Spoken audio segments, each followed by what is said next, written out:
తెలంగాణ యూనివర్సిటీలో ఏదైతే మెస్‌లో చాలా రకాలైనటువంటి వైఫల్యాలు, వాటికి సంబంధించిన వార్తలనేటివి రోజు రోజుకి పెరిగిపోతూనే ఉన్నాయి. తాజాగా ఒక బొద్దింకొచ్చింది అని చెప్పేసి సోషల్ మీడియాలో ఒక వైరల్ అవుతున్న పోస్ట్ అయితే ఉంది. తెలంగాణ యూనివర్సిటీకి సంబంధించిన స్టూడెంట్స్ ఉన్నారు. ఒకసారి వారితో మాట్లాడే ప్రయత్నం చేద్దాము. తెలంగాణ యూనివర్సిటీకి సంబంధించి చాలా రకాలైనటువంటి వైఫల్యాలు అయితే మాకు కనిపిస్తూనే ఉన్నాయి. సో ఇక్కడ ల్యాబ్స్ కావచ్చు, బాత్రూమ్స్ అన్ని ఫెసిలిటీస్ అనేటివి ఎట్లా ఉన్నాయి? ఇంకేమైనా కావాలనుకుంటున్నారా?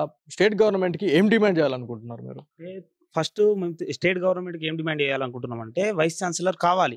ఇన్ఛార్జ్ వైస్ ఛాన్సలర్ మాకేమైతుందంటే అన్ని యూనివర్సిటీలకు మాకు ఒకసారి చూసుకున్నట్టయితే ఇంతకుముందు బుర్రా వెంకటేశం గారు ఉండే. బుర్రా వెంకటేశం గారు ఉన్నప్పుడు ఆయన ఒక్కటేసారి వచ్చిర్రు యూనివర్సిటీని. అది కూడా ఇక్కడెక్కడో బాసరకు వస్తే వచ్చిర్రు. అప్పుడు వచ్చినప్పుడు కూడా ఏమైనా సమస్యల గురించి మేము చెప్పినామో అవి కూడా కాలేవు. ఇప్పుడు మళ్ళీ సందీప్ సుల్తానియా గారిని అపాయింట్ చేసిర్రు, ఇన్ఛార్జ్ వీసీగానే వేసిర్రు. రెగ్యులర్ వీసీ ఉంటే ఏమవుతుందంటే మాకు మంచి సదుపాయాలు అనేటివి, మౌలిక సదుపాయాలు అనేటివి కలుగుతాయి. ఒక విధంగా ఆలోచించినట్టయితే ఇక్కడ 24/7 వైద్య సదుపాయాలు విద్యార్థికి అయితే కావాలి. బయట విద్యార్థులు పోస్ట్ గ్రాడ్యుయేషన్ చేస్తుర్రు, కానీ ఇక్కడ నైపుణ్యం ఉన్న విద్యార్థులే యూనివర్సిటీకి ఎంపిక అవుతారు. కాబట్టి వాళ్ళకు నాణ్యమైన విద్య అందించాలి, అలాగే వైద్యం కూడా అందించాలి. ఎంబీబీఎస్ డాక్టర్ని పెట్టాలి. ఇక్కడ ఎవరో నర్సు ఉంటారు, ఆ నర్సుతోని మొత్తం దాన్ని కవర్ చేసేస్తారు. మాకు కూడా ఒక ఇన్ఫర్మేషన్ రావడం జరిగింది. ఒక తెలంగాణ యూనివర్సిటీలో దాదాపు 2000కు పైచిలకు స్టూడెంట్స్ అయితే ఉన్నారు. సో అంబులెన్స్ సర్వీస్ కూడా సరిగ్గా లేదు, చాలా డ్యామేజ్ లో ఉంది, అది సరిగ్గా పనిచేయట్లేదు అని చెప్పేసి కూడా చెప్తా ఉన్నారు. నిజమేనంటారా అంబులెన్స్ గురించి? నిజమే. అది ఎట్లుంటుంది అంటే డొక్కు వ్యాను. ఆ డొక్కు వ్యాన్ గురించి మేము 4 సార్లు చెప్పినాం. రిజిస్ట్రార్కి చెప్తే నాతోని కాదు, అది నేను రిజిస్ట్రార్ని, వైస్ ఛాన్సలర్తో అవుతుంది, ఆయన పోతే ఆయన అపాయింట్మెంట్ ఇయ్యాడు. రిజిస్ట్రార్ ఉన్నప్పటికీ ఆయనకు అపాయింట్మెంట్ ఇయ్యారు. ఆయనకి ఏదైనా అపాయింట్మెంట్ ఇస్తే ఏదైనా అప్రూవల్ తీసుకురాగలుగుతారు. ఆయన ఏం పని చేయడు, ఈయనేం పని చేయడు. ఇక లాస్ట్కి వస్తే విద్యార్థుల పైన భారం పడుతున్నది. అదే విధంగా ఒక్కసారి ఆలోచించినట్టయితే యూనివర్సిటీలో కుక్కలు ఉన్నాయి సార్ అని చెప్తే నేను కుక్కల్ని పట్టాలని అంటారు రిజిస్ట్రార్. కుక్కల్ని పట్టాలని అంటే ఇప్పుడు విద్యార్థులు ఎవరికి చెప్పుకోవాలా? మీ తెలంగాణ యూనివర్సిటీ స్టూడెంట్స్ ఎవరికి చెప్పుకోవాలా? మరి అడిగి రాలేదా? మరి అడిగినాం, చాలా సార్లు అడిగినాము. అడిగినప్పటికీ ఇప్పుడు మేము మున్సిపాల్కి చెప్తాము, మున్సిపాల్ నుంచి మాట్లాడతాము అని అంటారు, కానీ ఒక్కసారి కూడా పట్టించుకోలే. ఈ కుక్కలు ఏమవుతుందంటే లైబ్రరీ నుంచి వచ్చే గర్ల్స్ ఉంటారు, గర్ల్స్ పైన కోతాయి అట్లా అని చెప్పినప్పటికీ నాతోని కాదు, అది నేనేం పట్టలేను అని చెప్తారు. ఈ విధంగా ఉన్నది తెలంగాణ యూనివర్సిటీ.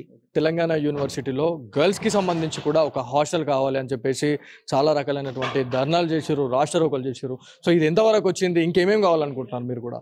అయితే తెలంగాణ యూనివర్సిటీలో ఈ యొక్క వీసీ లేకపోవడం వల్ల గర్ల్స్ హాస్టల్ శాంక్షన్ వచ్చింది, కానీ దానిపైన సిగ్నేచర్ చేయడానికి వీసీ లేకపోవడం వల్ల ఈ యొక్క రిజిస్టర్ కూడా దానిపైన స్పందించడం లేదు.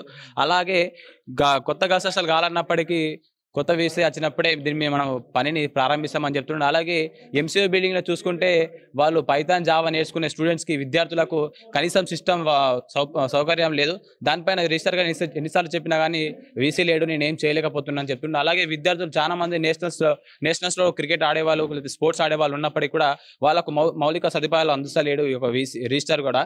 అలాగే గేమ్స్లో చాలా మంది ఉన్నప్పటికీ ఒక గ్రౌండ్ పరిధిని పట్టించుకోకపోవడం, మెటీరియల్స్ తెప్పి అంటే నా యొక్క సిగ్నేచర్కి అంత డబ్బులు రాకపోవడం, కానీ అంత మనీ ఇవ్వలేకపోతున్నా అని చెప్పడం వల్ల ఈ యొక్క విద్యార్థులు దీనిపైన చాలా నిరాశపడతా ఉన్నారు. సో మేము ఆల్రెడీ గ్రౌండ్ని కూడా చూడడం జరిగింది, చాలా అధ్వానంగా అనిపించింది నాకు కూడా.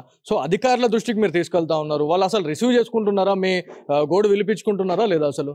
అయితే అధికారులకు చెప్పినప్పుడు కూడా నా దగ్గర అంత పరిమితి లేదు, డబ్బులు ఇచ్చే అంత పరిమితి లేదని చెప్తున్నాడు. ఆ గ్రౌండ్ చూసుకునే టైం అయితే అంటే అది విద్యార్థులు ఆడుకునే మైదానం లెక్క కనిపించదు, ఓన్లీ బర్రెలు పందులు తిరిగే మైదానం లెక్క కనిపిస్తుంది, కానీ విద్యార్థులు ఆడుకోవడానికి సౌకర్యంగా ఉండే గ్రౌండ్ లెక్క లేదు, అది క్రీడాకారంగా లేదు. దీనిపైన అధికారులకు చెప్పినప్పుడు కూడా వాళ్ళు స్పందించడం లేదు. ఏమన్నా అంటే రిజిస్టర్ ఏమంటుంటే వీసీ లేడు, వీసీ లేకపోవడం వల్ల నేనేం చేయలేకపోతున్నా అని చెప్తా ఉన్నాడు ఈరోజు తెలంగాణ. సో ఎట్లా ఉన్నాయి ఫెసిలిటీస్, ఎట్లా ఉన్నాయి? మెయిన్గా ఫుడ్ పరంగా చూసుకుంటే చాలా కంప్లైంట్స్ అనేవి బయటకు వెళ్తూనే ఉన్నాయి, మీ నుంచి కావచ్చు, లేకపోతే న్యూస్లో ఏదో ఒక ఆర్టికల్ వస్తూనే ఉంటుంది. సో ఇది నిజమేనంటారా? నిజమే. అంటే తెలంగాణ యూనివర్సిటీలో ఈ హాస్టల్ ప్రతి 3 హాస్టళ్లలో ఫుడ్లో ఎప్పుడు ప్రాబ్లమ్సే. ఎందుకంటే మనం అంటే ఇక్కడ వైఫల్యం ఏంటంటే అధికారుల వైఫల్యం. ఎందుకంటే మేము గత 6 నెలల నుంచి చెప్తున్నాం, సార్ మాకు ప్రొఫెషనల్ కుక్స్ కావాలి సార్, మాకు నాణ్యమైన భోజనం అంతనే మేము మంచిగా చదువుతాం సార్ అని చాలాసార్లు చెప్పినాం. అయినా మనకు వైస్ ఛాన్సలర్ లేడు, మనకు గవర్నమెంట్ అప్రూవల్ లేదని మాకు అంటే నార్మల్ వంట వచ్చి పెడితే వాళ్ళు ఇంతే వైఫల్యాలు జరుగుతాయి. ఇంకేంటంటే ప్రతిసారి ఇంతే జరుగుతుంది. మేము చెప్పడము, వాళ్ళు వచ్చి చెక్ చేయడం, మళ్ళీ నెక్స్ట్ టైం రావడం. కాబట్టి మేము ఒకటే డిమాండ్ చేస్తున్నాం, ఎందుకు మనం ఇట్లా చేయాలి? మన క్వాలిటీ ఫుడ్ ఇస్తే మేము ఎందుకు ఇష్యూస్ చేస్తాం? కాబట్టి అధికారుల వైఫల్యం ఇది ఖచ్చితంగా ప్రతి హాస్టల్లో. ఇంకేంటంటే హాస్టల్లో కరెక్ట్ ఎంప్లాయీలు సరిగా ఉండకపోవడం, లేకపోతే వాళ్ళ వైఫల్యం వల్లనే వస్తుంది. ఎందుకంటే స్టూడెంట్స్ ఎవరు కావాలని అయ్యారు. ఇంకేంటంటే దాదాపు ఇప్పటికీ ఈ నెలల్లోనే ఒక 4-5 సార్లు పేపర్లు వచ్చింది. కాబట్టి మీరు ఎందుకు దీన్ని రెక్టిఫై చేస్తలేరు?